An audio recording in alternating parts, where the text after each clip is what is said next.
Hello. This is weird, I guess, but I really like this. So, before we get right into the video, I want to ask you guys a question. Do you like this setup more? In my opinion, I like it more because you guys can see more of my body and what's really behind me in the background. Because in my original spot, really you can only see me and nothing in the background. But I feel like this adds more creativity and something more interesting also in the video. Just adds like a better setup instead of me just sitting in a chair while there's nothing in the background that you can barely see and it's all blurry. So would you rather prefer this, which I like more, or back at my desk where I just don't know. I like this more personally.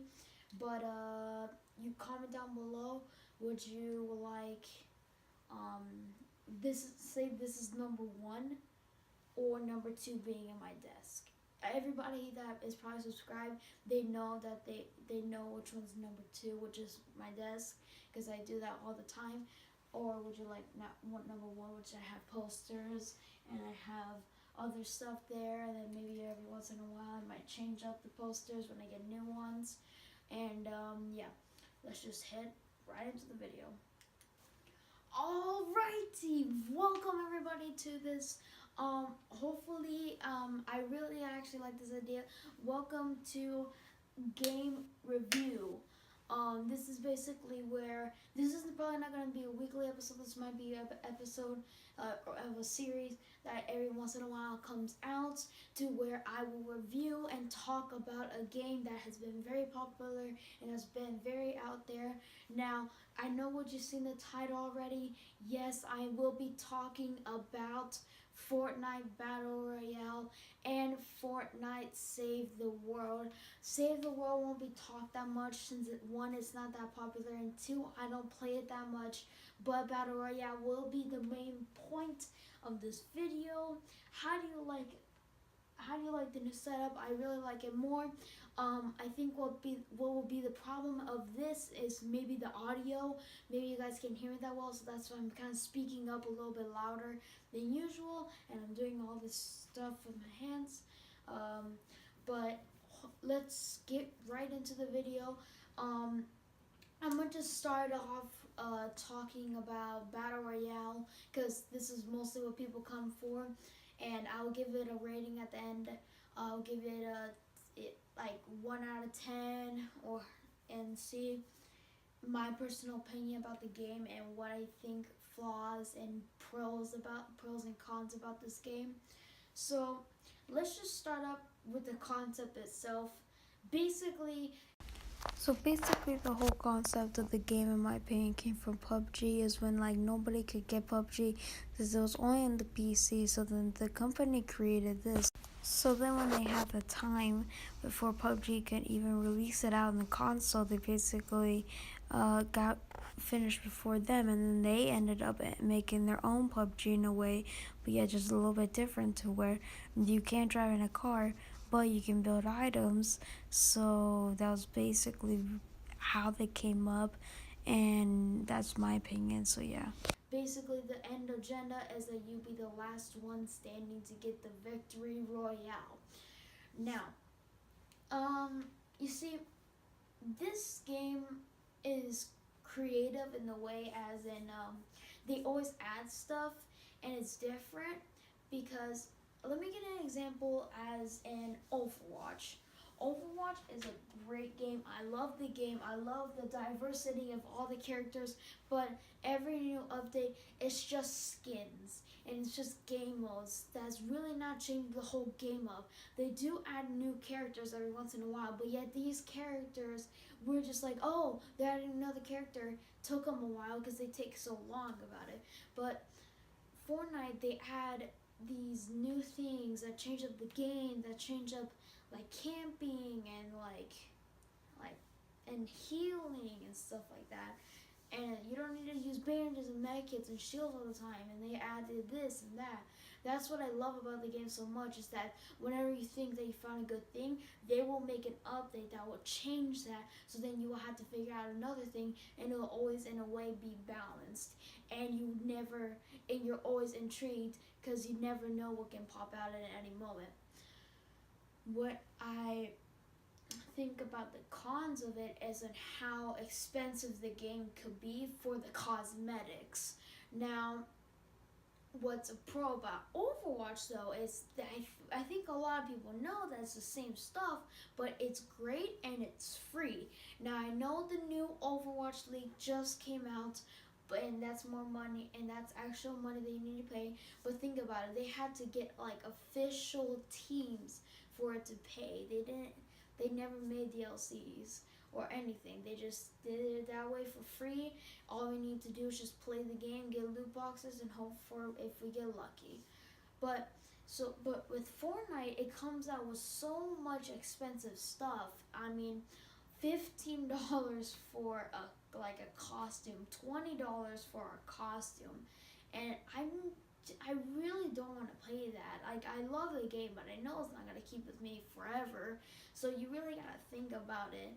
And in the end, I could actually get a really good game for $20 and less. Example being, shoot, um, just just take that out. I'm gonna have to cut that out. But you understand my point, right? So I really think I don't think they should. I think they should lower it, but not to where it's like, just don't make it so expensive. It's just like way too much for me, because they're really nice, but like, you know that they do try on their stuff. But Overwatch, the detail and the color schemes that they add for a full player, it's like there's more effort on that, and it's free than there is. You can instantly tell that they do put effort, but it's not as much as Overwatch puts in, and they put it for free. I'm using Overwatch a lot, for example. I don't know why. Or GTA, that's also a good example as well. Like, they do come out with DLCs, but sometimes they do come out with free stuff that is really good, and we don't have to pay for it. While Fortnite, when they come out with the cosmetic that doesn't even change the game, people buy it. It's too much. I'm sorry. But yeah, that's one of the cons in my opinion. The gameplay of it's really not that broken in a way. But there is some bugs that they should fix, like the one with the supply drop, where the supply drop comes down on you and you basically wait there as in the supply drop, you are into the supply drop while you're crouching, and that should be fixed.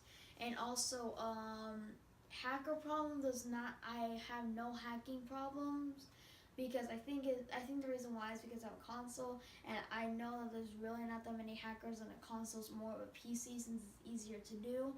But either way, it's still not that bad.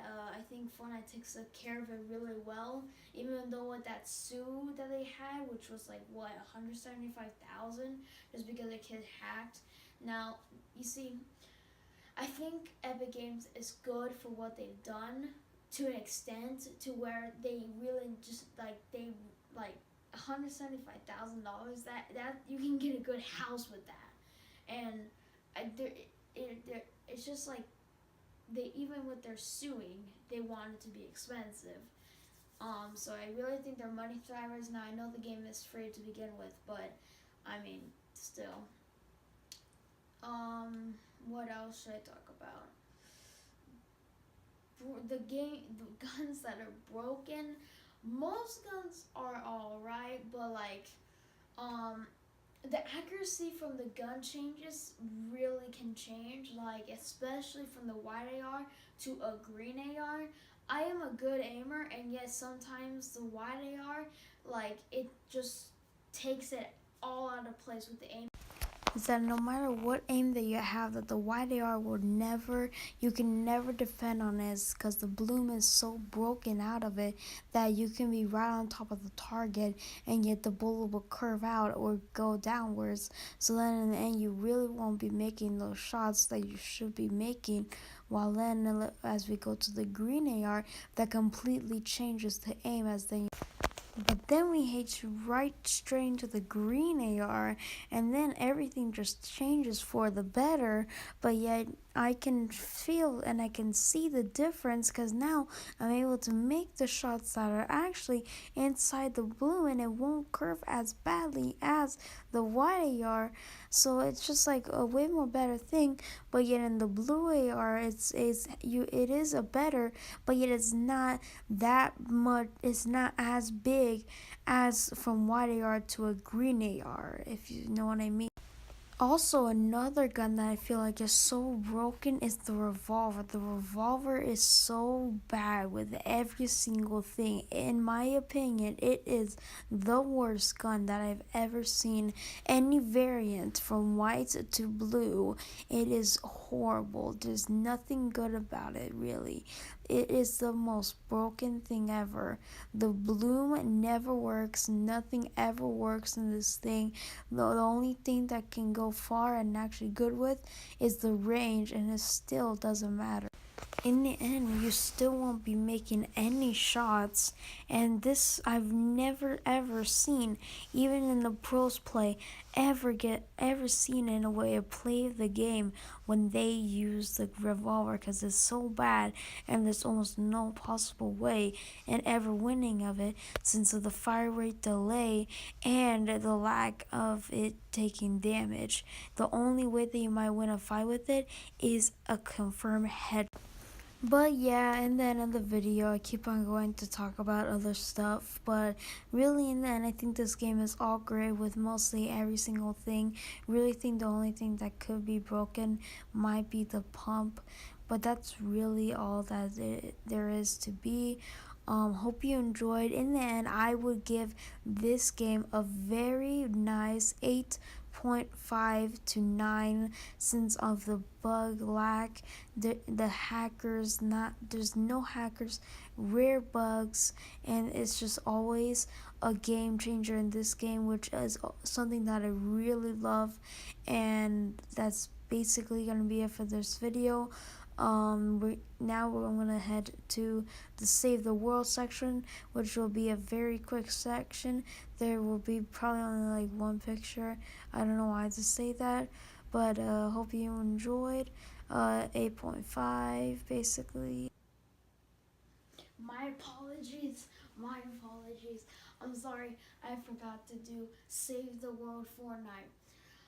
This is gonna be very quick because I literally don't know anything. I barely know anything about the Fortnite Save the World, because I have it, but I barely play it. Um, Fortnite Save the World is basically consisted of you go against zombies, you build your base, find survivors, play with your friends. There's really no solo to the game. If you try to play solo, then you're done. Like, there's no way, because like they recommend what missions that you should take, and some of them have to consist of 4 people or 5 people playing. So if you're playing by yourself, there's just no way that you can do that. But so you build your base, you try to get materials. You don't start out with the regular pickaxe if you play Battle Royale, where it takes 50 damage per swing. I think the actual regular pickaxe might take 10 to 25 damage, and then you start upgrading it. Mine takes 50 damage max, so instead of 100 damage. So think about that as well. I have a 25 regular, so the double is 50, like I said. So do that. There's also skill trees and quests that you take, so that you can earn XP, and sometimes you also might earn V-Bucks. They have also events going on, which are actually really fun to play, and they give you V-Bucks, XP, they give you weapons, and they also have this thing called llamas. So say if you buy V-Bucks and you don't want to spend on Battle Royale, and you have they'll save the world. You can buy llamas, which then in the end gives you survivors, heroes, XP, and weapons. And yeah, that's basically it. And you try to extend the world, get satellite radios, get new survivors, and I wouldn't say it's a free world. There's always like a mission to do, and you kind of have to follow it, because if you want to do something else, there really isn't anything to do other than kind of kill zombies, and that's it. So it's weird though. It's like a mission game slash not. It's like open world, but yet at the same time, it's only a mission that you can really do that will entertain you. So yeah, that's basically about it. Hope you enjoyed. Let me do this intro again, and bye.